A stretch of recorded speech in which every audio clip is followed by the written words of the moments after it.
وسلم على سيدنا مولانا خاتم أنبيائه وأشرف رسله سيدنا ونبينا ومولانا محمد المصطفى المختار فهو خيار من خيار من خيار صلى الله تعالى وبارك وسلم عليه وعلى آله الأطهار وصحابته الأبرار المهاجرين منهم الأنصار والتابعين ومن تبعهم بإحسان ما تعاقب الليل والنهار أما بعد فأعوذ بالله من الشيطان الرجيم بسم الله الرحمن الرحيم أمن هو قانت آناء الليل ساجدا وقائما يحذر الآخرة ويرجو رحمة ربه قل هل يستوي الذين يعلمون والذين لا يعلمون إنما يتذكر أولو الألباب صدق الله مولانا العظيم وصدق رسوله النبي الكريم ونحن على ذلك لمن الشاهدين والشاكرين والحمد لله رب العالمين إن الله وملائكته يصلون على النبي يا أيها الذين آمنوا صلوا عليه وسلموا تسليما الصلاة والسلام عليك يا سيدي يا رسول الله وعلى آلك وأصحابك يا سيدي يا حبيب الله الصلاة والسلام عليك يا سيدي يا رسول الله وعلى آلك وأصحابك يا سيدي يا حبيب الله الصلاة والسلام عليك يا سيدي يا رحمة للعالمين وعلى آلك وأصحابك يا سيدي يا شفيع المذنبين انتہائی عزت کے لائق احترام کے لائق جملہ حاضرین و سامعین کرام قرآن عزیز فرقان مجید کی ایک آیت طیبہ آپ کے سامنے تلاوت کی ہے دعا فرمائیں اللہ رب العالمین حق بیان کرنے کی توفیق عطا فرمائے جو گزارشات پیش کروں مالک مولا اس کے مطابق اعتقاد رکھنے کی اور عمل کرنے کی بھی توفیق عطا فرمائے حسب سابق حسب عادت ماہانہ ختم غوثیہ شریف کی آج مقررہ نشست ہے لیکن بالخصوص اس میں آج جس مقصد کے لیے یہاں جمع ہوئے ہیں اور جو ہماری پیش نظر ہے وہ جہاں حضور شہنشاہ بغداد سیدنا غوث پاک رضی اللہ تعالی عنہ کی 11ویں شریف ہے اللہ اور اس کے رسول صلی اللہ علیہ وسلم کا ذکر خیر ہے اور اللہ والوں کا کچھ تذکرہ جیسے آپ کے سامنے آج کرنا چاہتا ہوں تو اس میں اس کے ساتھ ساتھ یہ یوم تشکر بھی ہے اللہ رب العالمین جل وعلا کی بارگاہ میں اس امر کا شکرانہ ادا کرنے کے لیے جہاں جمع ہے باری تعالیٰ جل وعلا نے اہل اسلام کو وطن عزیز پاکستان کو پاکستانی عوام کو اور بالخصوص لشکر اسلامیہ یعنی افواج اسلامیہ پاکستانی فوج کو باری تعالیٰ جل وعلا نے محض اپنے فضل و کرم سے سرخرو فرمایا اور باطل پر اللہ رب العالمین جل وعلا نے اپنے فضل سے فتح عطا فرمائی اور وہ دشمن جو پیچھے کئی اسلامی ممالک کو اپنی یلغار کے ساتھ نیست و نابود کر چکا تباہ و برباد کر چکا اس کے زعم کے مطابق اب اس کی میلی آنکھ جس وقت سرزمین پاکستان پر پڑی ہے تو اللہ رب العالمین جل وعلا نے ایسا کرم فرمایا کہ وہ آنکھ جیسے اس وطن کی طرف آئی تھی باری تعالیٰ نے اپنے فضل سے ایسے ہی اس کو خائب و خاسر کر کے اور ذلیل و رسوا کر کے اسی کی طرف واپس پلٹا دیا میں ایک شخص کا تبصرہ پڑھ رہا تھا عرب دنیا سے اس کا تعلق تھا اس سے کہا کہ ہمارے ذہن ہماری آنکھیں اور ہمارا دل یہ دیکھ کر تھک چکا تھا کہ کیسے بیت المقدس شریف تباہ و برباد کر دیا گیا کس طرح سے لبنان بیروت پر یلغار کی گئی یمن پر عراق پر، ملک شام پر ہم نے دیکھا کہ کس طرح کے مظالم اٹھائے گئے، لیکن آج اللہ رب العالمین جل وعلا نے ہماری آنکھوں کو ٹھنڈا کیا ہے۔ وہ جو منظر ہم بڑی دیر سے دیکھنا چاہ رہے تھے کہ مسلمانوں کی طرف سے آئے، کوئی جوابی کارروائی ہماری طرف سے اٹھے، آج یہ جو اسلامی پٹی کا آخری ملک ہے یعنی پاکستان، اس نے ہماری آنکھوں کو ٹھنڈا کر دیا کہ جس دشمن نے پہلے کتنے ممالک کی طرف میلی نظر اٹھائی ہے، آج اللہ رب العالمین جل وعلا نے پاکستانی لشکر کے ہاتھوں ان کو ذلیل اور رسوا کر کے واپس پلٹنے پر مجبور کر دیا۔ تو سالوں سال کی ان کی تیاری اور پلاننگ اور جنگی حکمت عملیاں وہ ساری کی ساری خائب ہوئی، نقصان میں رہی، ذلیل و رسوا ہوئی، اور اللہ رب العالمین جل وعلا نے معاذ سرکار کا صدقہ اپنے فضل سے ہمیں اس طرح سے سرخرو کیا کہ وہ جو ہمارے بارے میں سوچ رہے تھے کہ بس تھوڑا سا منہ کھول کر ان کو اپنے لپیٹے میں لے لیں گے، اللہ رب العالمین جل وعلا نے ان کے دانت کھٹے نہیں بلکہ چکنا چور کر کے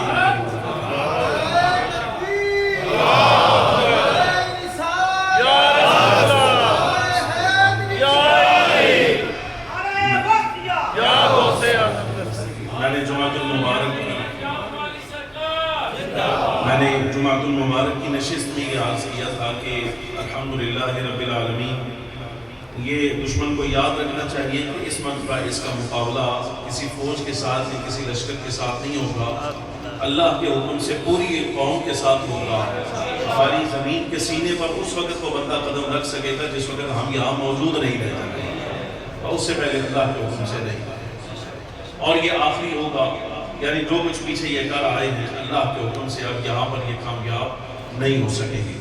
گرامی مقدس سامعین اللہ، بہت ساری چیزیں اس میں قابل تعریف تھیں۔ وہ جو سب سے پہلے آپ یقین جانیے، میں دیکھ رہا تھا مسلسل رات کو نیند نہیں آتی تھی، جاگتا رہتا تھا۔ وہ جو عرب دنیا کا تبصرہ میں نے ابھی آپ کے سامنے پڑھا، یہ پریشانی ہمارے ذہن میں بھی تھی اور ہمارے گمان میں بھی کھٹکتی تھی کہ کہیں ہمارے ساتھ بھی ایسا نہ کیا جائے۔ ظاہر ہے ہمارے بارے میں لوگ پیشگوئیاں یہ کر چکے کہ آخر میں کسی نہ کسی طرف جو ہے وہ بات اس طرف بھی آ رہی ہے، یعنی وطن عزیز پاکستان پر بھی کوئی نہ کوئی میلی آنکھ پڑے۔ تو ہم پڑھتے رہتے ہیں، دیکھتے رہتے ہیں، یہ پریشانی ہماری قلب و ذہن میں بھی تھی، لیکن اللہ رب العالمین جل وعلا نے، یہ فضل ہے باری تعالیٰ جل وعلا کا سب سے پہلے، اور تعریف ہے اس فوج کی کہ اللہ کے فضل سے ہم نے آغاز اس انداز میں کیا جو انداز خود امام الانبیاء صلی اللہ علیہ وسلم، ہم نے کسی ناز کو فراموش نہیں کیا۔ اللہ کا بڑا کرم اور بڑا فضل ہے، کسی بات کو نظر انداز نہیں کیا۔ میں نے لکھا بھی اس پر کہ یہ امام الانبیاء صلی اللہ علیہ وسلم کی عادات کریمہ میں سے تھا کہ حضور جب کسی قوم پر الغار فرماتے، کسی قوم پہ حملہ فرماتے، یعنی سرکار کے حکم پر اقدامی جہاد جس وقت کیا جاتا، تو فخر عالم صلی اللہ علیہ وسلم خود سالاری فرماتے، یا سرکار کے حکم سے جو لشکر بھی میدان میں اترا ہوتا، جب وہ کسی قوم پہ حملہ اقدامی جہاد کے لیے آگے بڑھتے تو سرکار کا یہ حکم تھا کہ انتظار کرنا، اگر اس بستی سے آذان کی آواز آ جائے تو پھر انہیں امان ہے، انہیں کچھ نہیں کہا جائے گا، اور اگر آذان کی آواز نہ آئے تو بس صبح کی نماز پڑھ کے پھر تمہارے ہی آگے تم نے جو کرنا ہے۔ یہ فخر عالم صلی اللہ علیہ وسلم کی عادات میں سے تھا۔ اللہ کا شکر ہے ہم نے بنیان مرصوص جو ایک نام تجویز کیا پڑھنے، اس پر بھی ان کی تعریف ہے، اور اسی سورہ مبارکہ میں اللہ تبارک و تعالیٰ جل وعلا نے نصر من اللہ و فتح قریب کا جملہ بھی ارشاد فرمایا، اور اللہ کے حکم سے ایسا ہی ہوگا، ایسا ہی ہوگا۔ ظاہر ہے جنگ جس وقت کسی قوم کے ساتھ ہوتی ہے تو نقصان تو اٹھانا پڑتا ہے، اللہ کے حکم سے ہر قسم کا نقصان اٹھانے کے لیے تیار ہے، لیکن اس شرط پر کہ باری تعالیٰ جل وعلا اپنا فضل شامل حال فرما کے کامیابی بھی ہمیں عطا فرمائے۔ بہرحال گرامی قدران، یہ یوم تشکر ہے، یوم شکر ہے، اللہ تبارک و تعالیٰ جل وعلا کے آگے سر بسجود ہیں، اور ہمیشہ یہی دعا فرماتے ہیں، یا اللہ جس طرح تو نے اپنے حبیب اکرم صلی اللہ علیہ وسلم کی زبان اقدس کی تصدیق فرمائی کہ سرکار نے یہ ارشاد فرمایا تھا کہ اسلام ہمیشہ بلند رہے گا، اس پر کوئی غالب نہیں آ سکے گا، اے اللہ اس مرتبہ جس طرح تو نے اپنے حبیب اکرم صلی اللہ علیہ وسلم کی زبان کی تصدیق فرمائی ہے اور ملک نہیں بلکہ دین غالب آیا ہے، باری تعالیٰ آئندہ بھی کبھی ایسا مرحلہ آئے تب بھی سرکار کی زبان کو ایسے ہی سچا کر دکھانا، ملک نہیں بلکہ دین کو غلبہ عطا فرمانا۔ اور وطن عزیز پاکستان جو ہے کہ جو اس کی بنیاد ہی دین پر ہے، اللہ رب العالمین جل وعلا اس کی ہر کامیابی کو دین کی کامیابی کا برابر بنا دے۔ گرامی سامعین حضرات، تو آیت طیبہ میں نے آپ کے سامنے پڑھی، مختصر سا درس آپ کے سامنے عرض کرنا چاہتا ہوں، وہ یہ اللہ رب العالمین جل وعلا کے بندوں میں سے یہ جو کلمہ گو ہوتے ہیں یہ مختلف الاقسام ہوتے ہیں۔ بعض ان میں سے ایسے ہیں جو باری تعالیٰ جل وعلا کو اپنے عمل کے ذریعہ سے اعتقادی پختگی کی وجہ سے راضی کر دیتے ہیں، یعنی جیسا ایمان باری تعالیٰ جل وعلا کی بارگاہ میں مطلوب ہے یہاں وہ ایمان بھی ہوتا ہے، اور جیسا عمل رب العالمین جل وعلا کی بارگاہ میں مقبول و منظور ہے وہ عمل بھی یہاں ہوتا ہے۔ اپنی علمی اعتقادی اور عملی برتری کی وجہ سے یہ لوگ اللہ تبارک و تعالیٰ جل وعلا کے محبوب قرار پاتے ہیں، یہ مسلمانوں کی ایک قسم ہے۔ دوسری قسم کے مسلمان ایسے ہیں کہ کلمہ پڑھا، اللہ رب العالمین جل وعلا کی وحدانیت پہ اقرار کیا، نبی پاک صلی اللہ علیہ وسلم کی رسالت پہ اقرار کیا، اور اس کے بعد بس برابر عمل کے لحاظ سے چلتے رہتے ہیں، یعنی فرائض کو فرائض سمجھتے ہیں، کرنے کی کوشش کرتے ہیں، کبھی کوتاہی ہو گئی تو کچھ بھی ایسا، یہ نظام ملا جلا جو ہے وہ ایسے ہی ان کا چلتا ہے، یہ عامی لوگ قرار پاتے ہیں۔ ظاہر یہ ہے کہ غالب ہے جن لوگوں کا اعتقاد پختہ ہے، ایمان اعلیٰ ہے اور عمل میں بھی ان کو برتری ہے، اللہ رب العالمین جل وعلا بنسبت عامی مسلمان کے انہیں اپنا قرب عطا فرماتا ہے، عرف عام میں انہیں اللہ تبارک و تعالیٰ کے دوست طرف کے ولی اور اولیاء اللہ کہا جاتا ہے۔ مختلف مناصب ہوتی ہیں ان میں۔ سوال اتنا رہ جاتا ہے کہ جو شان اللہ رب العالمین جل وعلا نے اپنے ولیوں کو عطا فرمائی ہے، کیا عامی آدمی اس سے بالکل محروم رہ جائے گا، اس کو کچھ نہیں ملے گا، اس کے لیے کوئی حصہ نہیں؟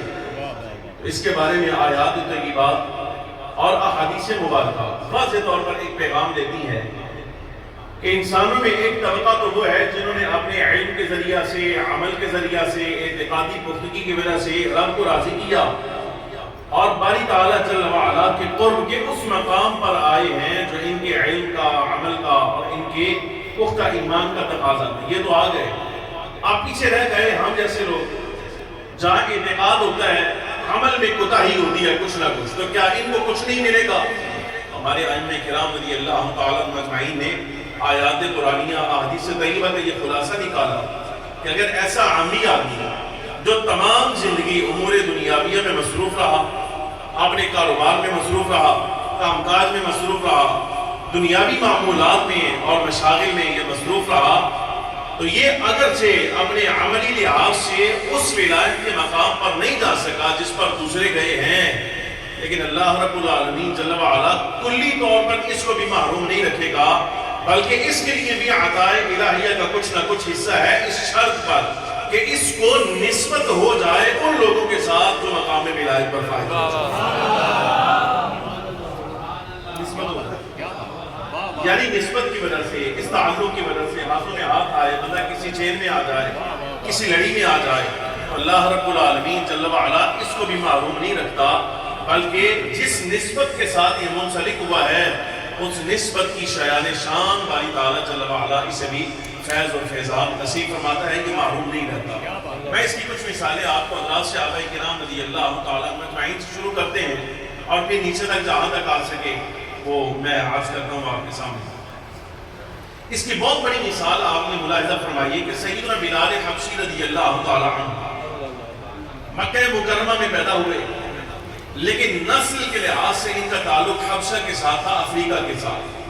پیدائش مکہ مکرمہ میں ہوئی۔ جس طرح ان کے بڑے یعنی آبا غلامی کی زندگی بسر کر رہے تھے، سیدنا بلال حبشی رضی اللہ تعالیٰ عنہ آپ کی غلام کے طور پر ہی معروف ہوئے ابتدائی زمانے کہ غلام ہے، غلامی کرتے ہیں، اور وہی حیثیت ہے ظاہراً جو اس کی غلام کی ہوتی ہے، اس سے زیادہ کچھ نہیں۔ لیکن آپ اندازہ فرمائیے کہ فقط ایک کلمہ پڑھا، شہادتین کا اقرار کیا، امام الانبیاء صلی اللہ علیہ وسلم کے دامان کرم سے وابستہ ہوئے۔ اللہ رب العالمین جل وعلا نے وہ شخصیت جن کا پہلا تعارف صرف اور صرف مکہ مکرمہ میں صرف ایک غلامی کی تھا اور ایک غلام کی حیثیت کا جن کا سٹیٹس تھا، باری تعالیٰ جل وعلا نے ایسا فضل فرمایا۔ آپ یہ دیکھیے کہ جو شان باری تعالیٰ جل وعلا نے مکہ مکرمہ کے سرداروں کو عطا فرمائی، فقط سرکار سے نسبت کی وجہ سے اللہ رب العالمین جل وعلا نے کوئی شان مکہ مکرمہ کی اس شخصیت کو عطا فرمائی جن کا تعارف نہیں رہے غلامی کرتا۔ عطا تو یہی ہے، غلامی ہے۔ سیدنا بلال حبشی رضی اللہ عنہ کو آپ دیکھ لیں، لیکن اسلام کے لیے اس نسبت کے لیے وفا کی جب دامن تھام لیا تو پھر آزمائشوں کی وجہ سے، سختیوں کی وجہ سے اور دنیاوی شرائط تکالیف کی وجہ سے حضرت بلال حبشی رضی اللہ تعالی عنہ نے اپنا کلمہ نہیں چھوڑا، اپنی نسبت نہیں چھوڑی اور اس دامن کو توڑا نہیں، چھوڑا نہیں جس دامن کے ساتھ آپ کی وابستگی ہوئی تھی۔ فخر عالم صلی اللہ علیہ وسلم کے لیے ایسی ایسی تکالیف برداشت کی کہ شاید ہو سکتا ہے کہ کوئی ذہن اس کو سوچ بھی سکے۔ آپ اندازہ فرمائیے، جہاں عرب کی تپتی سرزمین پر الٹا لٹا دیا جائے بغیر لباس کے اور گرم سیخوں کے ساتھ جو ہے وہ جسم کو داغا جائے اور نشان لگائے جائے اور یہ کہا جائے کہ محمد عربی صلی اللہ علیہ وسلم کی دامن سے تم دستبرداری کا اظہار کرو، لیکن باوجود تکلیفوں کے حضرت بلال حبشی رضی اللہ تعالی عنہ اللہ رب العالمین جل وعلا کی وحدانیت کا اقرار بھی تھامے رکھیں، اس اقرار پر استقامت رکھیں، امام الانبیاء صلی اللہ علیہ وسلم کے دامان کرم سے وابستہ رہے۔ تو پھر آپ دیکھیں کہ اس سے زیادہ امتحان نہیں ہوتا۔ اللہ رب العالمین جل وعلا نے اسی مکہ مکرمہ بیت اللہ الحرام میں یہ عزت بھی آپ کو دکھائی کہ سرکار کی یہ شان تھی، جب کوئی علاقہ فتح ہوتا، دار الکفر دار الاسلام میں تبدیل ہوتا، حضرات صحابہ کرام علیہم رضوان میں سے کسی کو حضور فرماتے کہ یہاں اس مقام پر کھڑے ہو کر آذان پر اور میں محمد عربی کی فتح کا اعلان کر، آذان پڑھی جاتی اور وہاں فتح کا اعلان جو ہے وہ آذان کی صورت میں کیا جاتا۔ جب بیت اللہ الحرام فتح ہوا کہ پوری روئے زمین پر اس سے زیادہ بہترین مقام کوئی نہیں، جہاں بیت اللہ ہے، اللہ کا گھر ہے، بڑی نسبت ہے اس مقام کو۔ گرامی قدر حاضرین، جب یہ دار الاسلام بنا، اللہ رب العالمین جل وعلا نے حضور کو فاتحانہ شان کے ساتھ داخل کیا۔ اب ممکن ہے حضرات صحابہ کرام علیہم الرضوان کے اذہان اس بات کی طرف گئے ہوں کہ آج امام الانبیاء صلی اللہ علیہ وسلم کسے فرمائیں گے کہ ہماری فتح کا اعلان کر، یہاں بڑے بڑے سردار موجود ہیں، قریشی اصحاب موجود ہیں، بڑے بڑے قبائل کے ساتھ تعلق رکھنے والے اصحاب ہیں اور ایک سے ایک بڑھ کر خدمت ہے اللہ صحابہ کرام علیہم الرضوان میں سے ہر ایک کی۔ لیکن آپ نگاہ انتخاب دیکھیے کہ کہاں ٹھہری۔ امام الانبیاء صلی اللہ علیہ وسلم نے آج اعلان کے لیے، فتح کے اعلان کے لیے انتخاب جس شخصیت کا کیا ہے وہ وہی شخصیت ہے جن کو اسی مکہ مکرمہ سرزمین پر ستایا گیا، لٹایا گیا، تکالیف پہنچائی گئی، لیکن اللہ رب العالمین جل وعلا نے اسی کلمہ کی وجہ سے، اسی نسبت کی وجہ سے سیدنا بلال حبشی رضی اللہ تعالی عنہ کو یہ شان عطا فرمائی۔ فخر عالم صلی اللہ علیہ وسلم نے زبان حال سے یہ ارشاد فرمایا، اے بلال یہ تیرا حق ہے کہ آج بیت اللہ الحرام کی چھت پر تو کھڑا ہوگا اور دنیا دیکھے گی کہ وہ جو غلام بن کر ہمارے دامن سے وابستہ ہوا تھا، رب العالمین جل وعلا نے ہماری نسبت کے ساتھ اس کو بیت اللہ الحرام کے اوپر کھڑا۔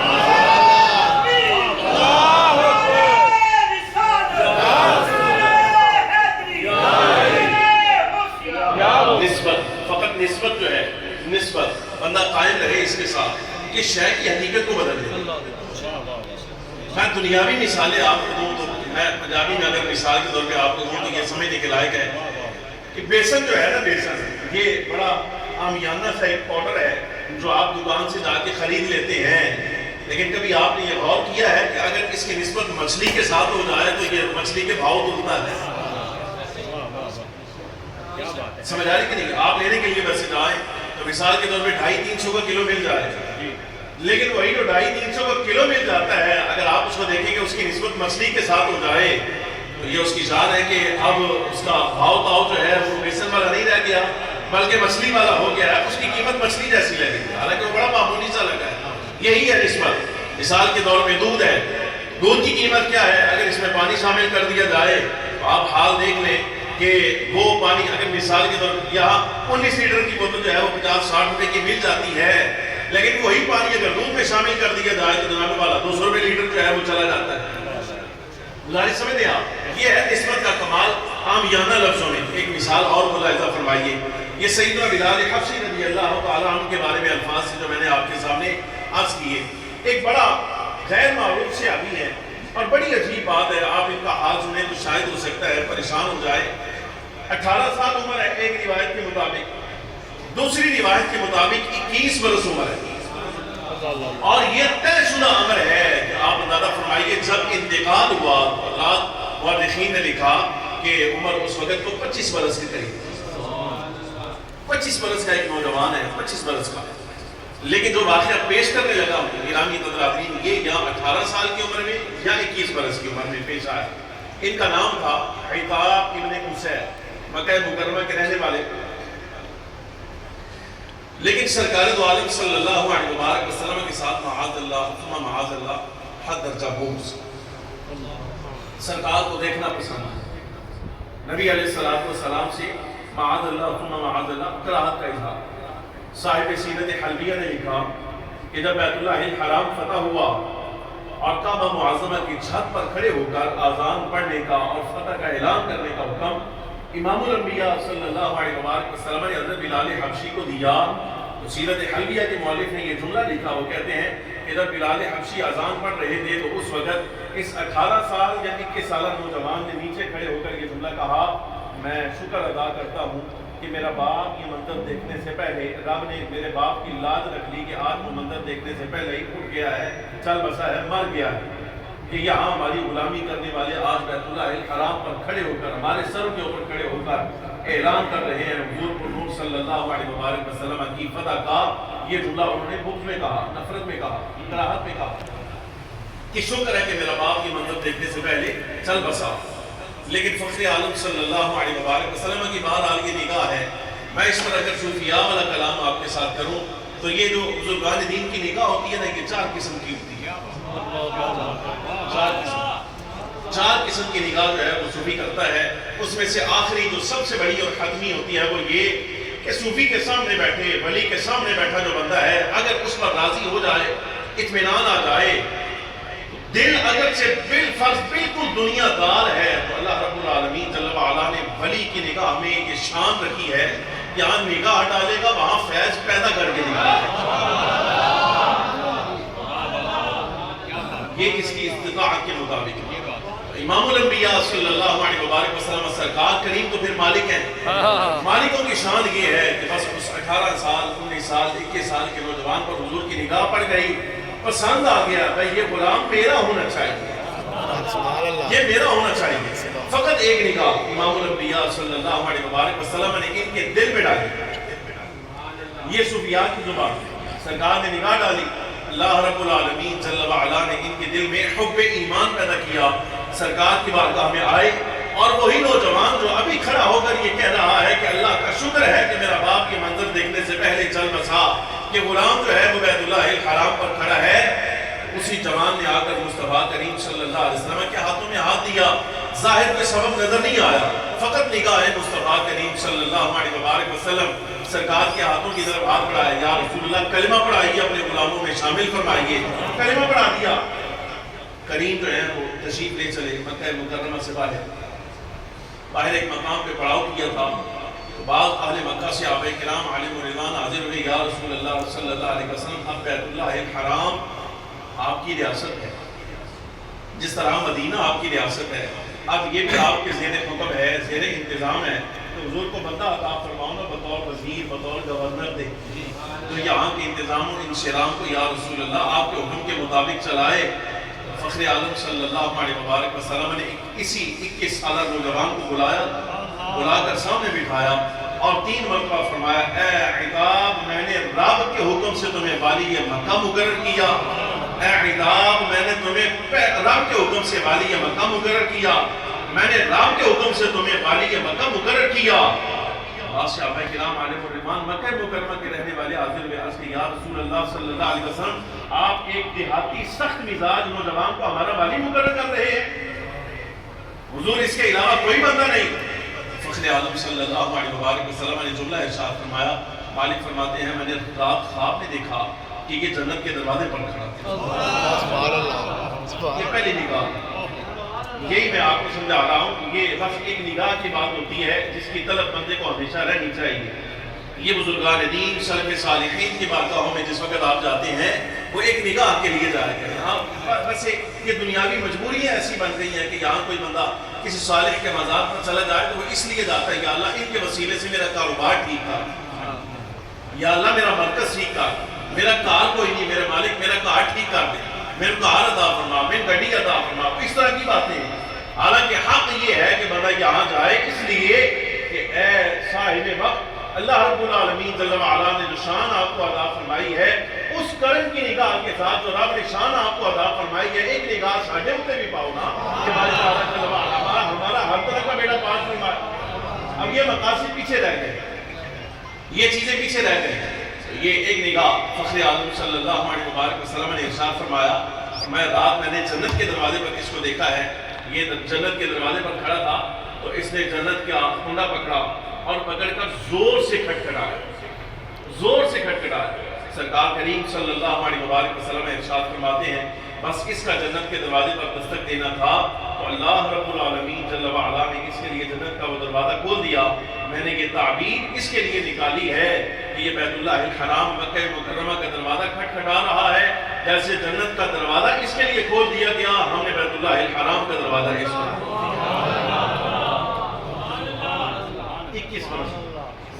21 برس عمر، اور آپ اندازہ فرمائیے وہ نوجوان بیت اللہ الحرام مکہ مکرمہ کا نظام چلانے کے قابل ہو گیا فقط مصطفیٰ کریم صلی اللہ علیہ وسلم کی نگاہ کی وجہ سے۔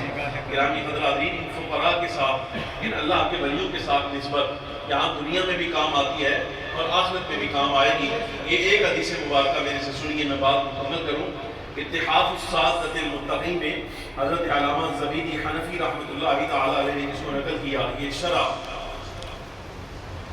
شرح ہے، یہ کتاب اتحاف السادۃ المتقین احیاء العلوم، امام غزالی رحمۃ اللہ علیہ، امام غزالی کی بڑی معروف کتاب ہے احیاء العلوم کے نام سے، اس پر 20-25 جلدوں میں یہ شرح ہے اتحاف السادۃ المتقین۔ یہ بھی ہند کا بہت بڑا عالم ہے علامہ زبیدی حنفی رحمۃ اللہ تعالی علیہ، سید مرتضیٰ زبیدی، بہت قابل عالم۔ انہوں نے اس روایت کو نقل کیا خواجہ حسن بصری رحمۃ اللہ تعالی علیہ سے۔ نبی پاک صلی اللہ علیہ وسلم نے ارشاد فرمایا، حضور فرماتے ہیں یؤتی بالفقیر یوم القیامہ، قیامت کے دن ایک فقیر کو لایا جائے، ایک فقیر کو لایا جائے۔ حدیث کے لفظ سماعت فرمائیے گا،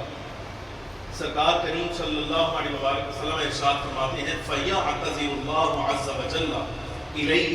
كَمَا يَعْتَذِرُ الرَّجُلُ إِلَى الرَّجُلِ۔ میں لفظ دوبارہ پڑھتا ہوں تو علماء ہیں، طلباء ہیں، ان کے لیے آپ احباب کے لیے ترجمہ الگ، خاصوں کے لیے الگ۔ خاص بات کو زیادہ سمجھتے ہیں، ان کو معلوم ہوتا ہے قوانین قواعد ان کے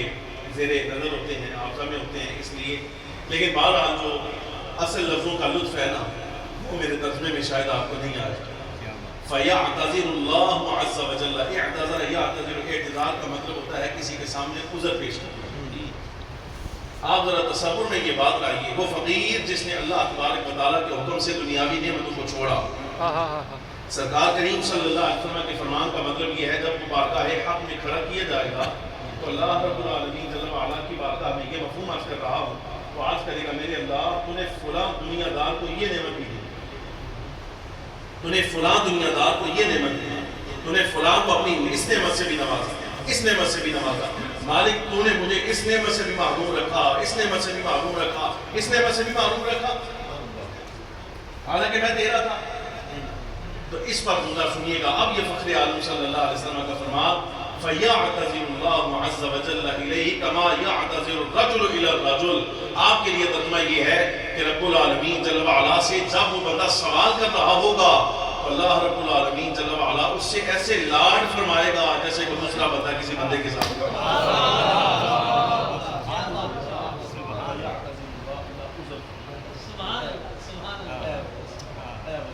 یہ عذر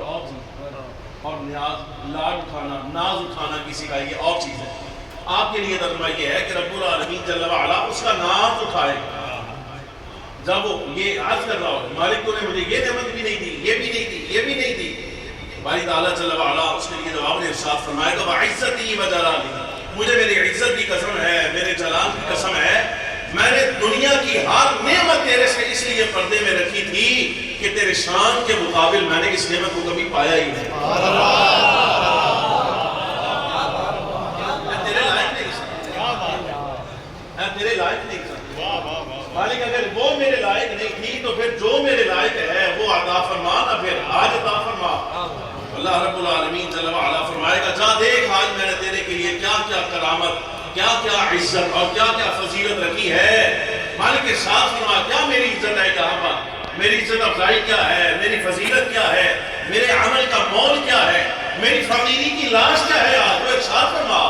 اللہ رب العالمین جل وعلا فرمائے گا اخرج یا عبدی الی ہذہ الصفوف، اے میرے بندے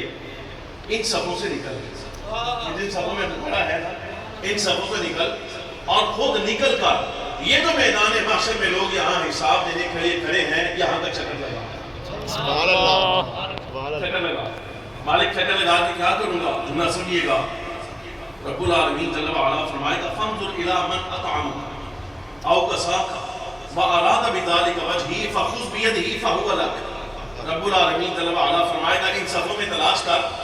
کہ تیری فقیری کے ایام میں دنیا کا کوئی بندہ ایسا تھا جس نے تجھے روٹی کھلائی، سبحان اللہ، جا دیکھ جس نے تجھے ایک لقمہ کھلایا ہو، جا ان صفوں میں تلاش کر، وہ تیرے مسیدہ کپڑے دیکھ کر کسی نے تجھے کپڑا پہنایا ہو، جا تلاش کر ایسا کوئی ہے اس کو بھی نکال، یا ہر وہ بندہ جس نے تیرے ساتھ خالی بھلائی کا ارادہ کیا تھا اور رضا میری چاہتا تھا، کپڑا تجھے پہنایا، روٹی تجھے کھلائی، لیکن اس ارادے سے کہ اس کو کھلاؤں گا تو میرا رب راضی ہو جائے گا، اس کو پہناؤں گا تو رب راضی ہو جائے گا۔ آج میرے بندے اس کے ساتھ حشر یہ ہے، حال یہ ہے کہ وہ جس نے تجھے کپڑا پہنایا، وہ جس نے تجھے کھانا کھلایا، فخذ بیدہ، اس کو حساب کتاب والوں کی سب سے پکڑ نکال، فہو لک، جو تو چاہتا ہے اس کے بارے میں فیصلہ خود کر، سبحان اللہ، سبحان اللہ، فہو لک، وہ تیرا ہے، وہ تیرا ہے، جس نے تجھے کھانا کھلایا، جس نے تجھے لباس پہنایا، یہ ہے فقیر کا حال۔ رب العالمین جل وعلا کہ اللہ والوں کی شان یہ ہے جن کو آپ دیکھتے ہیں کہ ان کے لباس پوشیدہ ہیں اور ان کا حال جو ہے وہ دنیا سے غیر ہے، گرامی قدرالعظیم قیامت میں اللہ رب العالمین جل وعلا ان کی فقیری کا یہ مول ڈالے گا، فرمائے گا فہو لک، یہ جس نے تجھے لباس پہنایا، جس نے تجھے کپڑا پہنایا، فہو لک، یہ تیرا ہے، جو تو چاہے اس کے بارے میں فیصلہ کر۔ نبی پاک صلی اللہ علیہ وسلم نے ارشاد فرمایا لوگ پسینے میں غرق ہو رہے ہوں گے تو یہ صفوں کے درمیان چلے گا، سبحان اللہ، صفوں کے درمیان چلے گا، فَيَتَخَلَّلُ الصُّفُوفَ، یہ صفوں کے درمیان میں چکر لگائے گا، وَيَنْظُرُ مَنْ فَعَلَ بِهِ ذَلِكَ فِي الدُّنْيَا، اور دیکھے گا دنیا میں کون ایسا بندہ ہے جس نے اس کے ساتھ اچھائی کی ہے، فَيَأْخُذُ بِيَدِهِ وَيُدْخِلُهُ الْجَنَّةَ، فرمایا ہاتھ پکڑے گا اپنے ساتھ خود جنت میں جائے گا، اس کو بھی اپنے ساتھ جنت میں جائے گا۔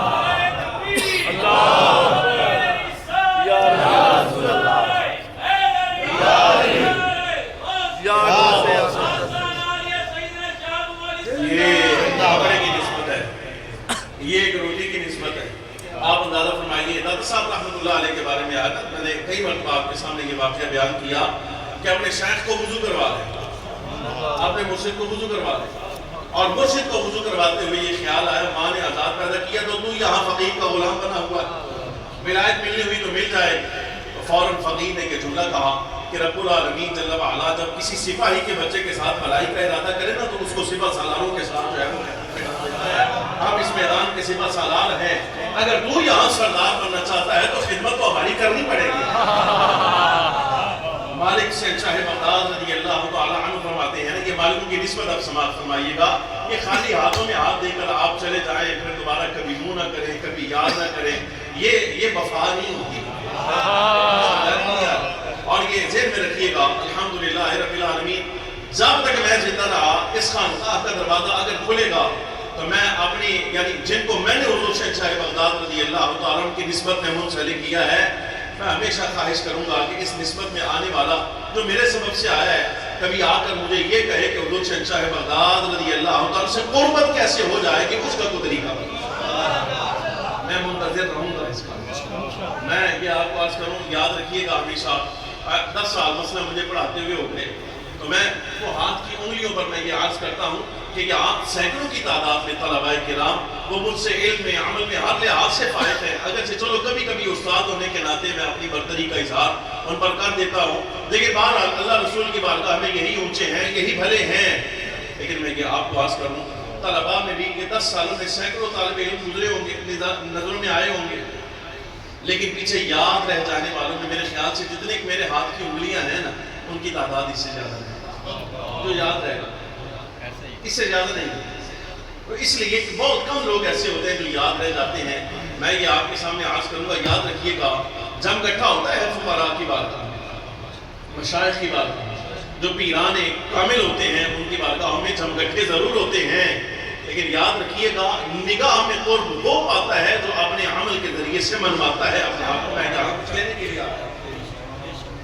سمجھانے کے لیے آئے، ہم جس میدان کے بندے ہیں، اگر کوئی بندہ ہمارے سامنے وہ لینے کے لیے آئے گا تو ہم حاضر خدمت، وہ ساری زندگی یاد رہے گا کہ ہم سے لینے کے لیے آیا۔ میں آپ کو بتاؤں، ایک درویش مجھے یاد آ گیا، یہ گل لمبی ہو جانی ہے، مجھے بہرحال وہ چلا گیا، اب نہیں پتا کہ کہاں ہے کہاں نہیں۔ عجیب بات ہے، وہ طالب علم تھا، میں نے کئی مرتبہ اس کو سنایا، میں نے اس کو ڈانٹ کے ٹال دیا۔ وہ کسی گاؤں سے آیا تھا پڑھنے کے لیے، طالب علم تھا، تو مجھے پڑھتا تھا تو میں نے اس کو پھینٹا بھونٹا بھی لگا دینا کبھی، بس سب دی گردان کو نہیں آتے، چل بھائی کان پھاڑ لے تو پھینٹا لاؤ۔ وہاں مدرسے میں ڈنڈا چلتا تھا، تھوڑا سا زور دبدبا، چلو ڈر سے یاد کر آئے گا، اگلے دن پھر کوئی نہ یاد، تیسرے دن پھر کوئی نہ یاد۔ وہ سبق ختم ہوتا تھا نا تو آ کے میرے پاس بیٹھ جاتا تھا، باتیں شاتیں کرتا تھا، کبھی اپنے پیر صاحب کی بات کرنی، کبھی کچھ۔ المختصر یہ وہ 2 سال گزر گئے نا، تو اس کو نا یہاں دماغ میں پڑا کچھ نہیں۔ ایک دن اس کو میں نے پھانڈا پھیرا وہاں پہ، تو مال اس نے کھا لی، کہا کچھ نہیں اس نے مجھے۔ جب کلاس ختم ہوگی نا تو کلاس کے بعد میرے پاس آیا تو مجھے آ کے نہ کہنے لگا، استاد جی، وہ پنجابی زبان میں، استاد جی میں نا سبق یاد کرنا مینوں نا یاد نہیں ہوتا، تو میں بڑی محنت بھی کرنا، طالب علم تسی نہ کرو کچھ لوگ ایسے رام بیٹھے ہوتے، میں مطالعہ بھی کرنا، پڑھنا بھی ہے نہ کرو یاد بھی کرنا، مینوں نا یاد نہیں ہوتا، تے تسی نہ ایک مہربانی کرو۔ یہ اس کا لہجہ تھا، تسی نہ ایک مہربانی کرو۔ میں کہتی کی تسی نہ مینوں گلے لاؤ تے جو کچھ تہاڈے کول ہے نا میں ادھر ہی پار کر نعرہ تکبیر، نعرہ رسالت۔ 6-8 سال گزر گئے، وہ چلا گیا، پڑھ نہیں سکا، تعلیم اس نے اپنی پوری نہیں کی، مجھے آج تک اس کا نام یاد ہے۔ میری یہ عادت ہے، میں کلاس کے طالب علموں کے نام یاد نہیں رکھتا، اس لیے کہ میں نے کبھی سوچا ہی نہیں کہ میں نے کسی طالب علم سے فائدہ اٹھانا ہے، میں نہیں یاد رکھتا نام، نا ذہن میں نہیں، میرا نقص کہہ لیں آپ کچھ بھی کہہ لیں، لیکن اس درویش کا نام آج بھی مجھے یاد ہے جس نے مجھے یہ کہا تھا، حالانکہ میں اس کو یہ کہہ کے ڈال دیا، میں نے کہا دفعہ ہو جائے یہاں سے، یہ کیا طریقہ کار ہے کہ سینے سے سینہ لگاؤں، سارا کچھ تجھے دے دوں، یہ جو کچھ میرے سینے میں ہے اللہ رب العالمین جل وعلا نے مجھے بھی ان پھٹیوں کے پاس ہی دیا ہے جہاں تو بیٹھ کے پڑھ رہا ہے، میں بھی یہیں سے نکلا ہوں، میں نے یہاں مالے کھائی ہیں، یہاں میں نے پڑھا ہے، محنت کی ہے، آج اگر میں یہاں پر پہنچ گیا ہوں تو اللہ کا فضل ہے کہ میں آپ محنت کر کے لیا تو تم آنا سینے نہ سینہ لاؤ تو سارا کچھ پار کرا دے، میں کہا چل دوڑ جائے، اس طرح کچھ نہیں لگتا، وہ چلا گیا، لیکن میں آج کر رہا ہوں بارہ اس کا یہ جو جملہ تھا وہ آج تک مجھے یاد ہے کہ آپ وہ سینکڑوں ہزاروں میں میرے خیال سے بہت کم ایسے ہوتے ہیں جو یاد رکھے جاتے ہیں۔ میں یہ آپ کو عرض کروں گا، جم گٹھا نہیں چاہیے، صرف اتنی بات کہ میں اپنے لیے نہیں کر رہا، میں خود علی اعلان ہمیشہ یہ بات کہتا ہوں، باوجود اس کے کہ دنیا میرا دنیا داری بھی دیکھتی ہے، دین داری بھی دیکھتی ہے، میں کبھی بھی نہیں گھبراتا یہ بات کہتے ہوئے کہ اللہ کی قسم میں اپنے عمل کے ساتھ، اپنے علم کے ساتھ، اچھے لباس کے ساتھ، اچھے اخلاق کے ساتھ، اونچی زبان کے ساتھ، جو کچھ اللہ نے بس عطا فرمایا ہے، اللہ کی قسم میری ہر صفت حضور شہنشاہ بغداد رضی اللہ عنہ کی غلامی ہے اور ان کے جوتوں پر باری ہوئی ہے، سارا کچھ ان کا ہے۔ میں یہ عرض کروں گا، ہم سے نسبت رکھنے والا ہر فرد یہ بات یاد کرے، یہی سبق یاد کرے کہ مجھے کہاں ہاتھوں میں ہاتھ دے کر حضور شہنشاہ بغداد کے قریب ہونا ہے، حضرت شہاب المعالی پھر تو نسبت کے فائدے ہیں، پھر نسبت کے فائدے ہیں، پھر وہ حضور شہنشاہ بغداد رضی اللہ تعالیٰ کا فرمان یاد کیجئے۔ بس میں بات مکمل کروں کہ میں نے اللہ رب العالمین جل وعلا سے یہ عہد لیا ہے، یہ وعدہ لیا ہے۔ مالک شہنشاہ بغداد رضی اللہ تعالیٰ فرماتے ہیں، میں نے اللہ سے عرض کیا میرے مالک میرا کوئی مرید بھی بغیر توبہ کے مرنا نہیں چاہیے۔ میرے رب نے میرے ساتھ یہ وعدہ فرمایا، عبدالقادر تمہارے ساتھ وعدہ رہا، تمہارا کوئی مرید جو ہے وہ بغیر توبہ کے نہیں مرے گا، جو بغیر توبہ کے نہیں اس کا مطلب یہ ہے کہ مصطفیٰ کریم صلی اللہ علیہ وسلم کا امتی بھی اکھایا جائے گا، شہنشاہ بغداد رضی اللہ تعالیٰ کا مرید بھی۔ یہ نسبت ہے، یہ دنیا میں بھی فائدہ دیتی ہے، آخرت میں بھی فائدہ دیتی ہے۔ نسبت کے تقاضوں کو سمجھیں، اس کے مقاصد کو سمجھیں، اور جیسے بزرگان دین سلف صالحین کے ساتھ نسبت ہے گرامی قدر حاضرین، اس کو ویسے اپنائیں۔ بار دیگر پھر اللہ تبارک و تعالیٰ جل وعلا کا شکر کہ افواج اسلامیہ کو برتری عطا فرمائی، اور اللہ کے حکم سے یہ یاد رکھیے گا، دلیرہ نال نسبت ہوئے تو بندہ دلیر ہے، بزدل نال نسبت ہوئے تو بندہ بزدل ہے۔ اللہ کے حکم کے نال اگر یہاں بیٹھے ہیں تو ہم اس مسئلے میں دلیر بندے ہیں، یہ سوچ کر، یہ کہہ کر کہ اگر ہماری باری آئی تو ہم آگے نظر آئیں گے۔ اگر کبھی وقت ایسا آ گیا، اس لیے کہ اللہ رسول کا حکم یہی ہے ہمارے لیے، ہم نے یہی سمجھا ہے بھئی یہ جس کو تم موت دیکھ رہے ہو، اس موت نہیں اللہ نے تمہاری زندگی رکھی۔ ہم آگے نظر آئیں گے۔ اللہ رب العالمین وطن سلامت رکھے، ایمان سلامت رکھے، نسبت سلامت رکھے، بزرگان دین کا فیض سلامت رکھے، خانقاہ سلامت رہے، مدرسہ سلامت رہے، آپ احباب سے ہماری آپ سے تعلق اور نسبت سلامت رہے، رب العالمین محبت سلامت فرمائے۔ آخر دعوایا الحمدللہ رب العالمین۔ ایک سے سلام کا اس کے بعد